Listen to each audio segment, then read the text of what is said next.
Hello, I'm Harold Metzel, founder of 10 Talent Stewardship, where we show you how to develop more robust stewardship.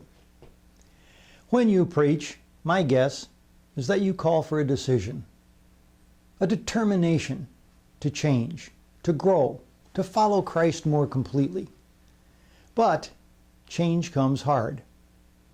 Well, if you'll pay attention to these three elements that affect change, I think you can help better those who listen, not only to hear the word, but how to take the steps that will actually change their life. In the book Switch, the authors outline how to move people to action. Borrowing from a metaphor from the book The Happiness Hypothesis, their analogy goes like this. When it comes to decision making, there are three factors at play. First of all, an elephant representing our emotions, a rider atop the elephant representing our intellect, and a path upon which the elephant walks.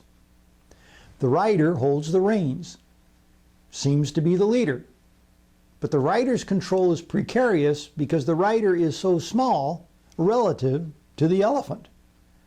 And anytime that 6-ton elephant and the rider disagree about which direction to go, the rider's going to lose. He's completely overmatched. So here are three ways to design your sermons to effect an elephant-sized change. First, they say, provide the rider with direction. Well, of course, you already do that. Week after week, as you speak and teach, people hear what you're saying, and I'll bet you're effective. As you teach your congregation, most people probably agree. The problem is now they've got to convince their elephant. And he is so big. And also, he has a mind of his own. Now, as long as the path is routine, the elephant's content to just lumber along. Nothing changing, no decision to make. Well, that makes it easy for the rider. But now, inspired by your messages, the rider sees a fork in the road. And he knows the elephant is going to resist change. So he must now decide how to motivate that elephant to want to deviate from the familiar path. Well, how can he do that? Well, the authors of Switch tell us what we need to do is shrink the change. Make any deviation seem easy. If the elephant believes that path A is no more difficult than path B, he'll allow the rider to decide. So how can the rider convince the elephant to accept that? Make the changes small. Shrink them, they say, just a little at a time. Don't try to recast the entire journey, just tweak it. For instance, it may be that you're used to asking people to volunteer on an annual basis for a rather permanent position. Well, that's tough, a big change. But how about just give it a try for a few weeks and see if you like it? Well, that's much easier. When change seems small, the elephant isn't disturbed.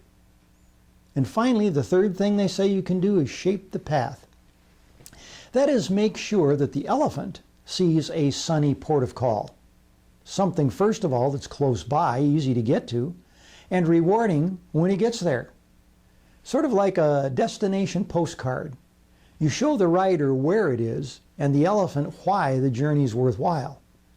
You appeal to the intellect of the rider, but to the emotion of the elephant. So the elephant feels, oh, the pleasure at this journey's end. New disciplines seem hard at first for all of us. Sometimes even cause us to doubt if we can pull it off. But when you convince not only the rider, but also the elephant, resistance fades. Calling for small changes ensures the effectiveness of your preaching and growth in discipleship. The 10 Talent Steward works at learning to manage every aspect of his life better. And when you provide him with tools to control his elephant, you'll make his journey not only easier, but also much faster.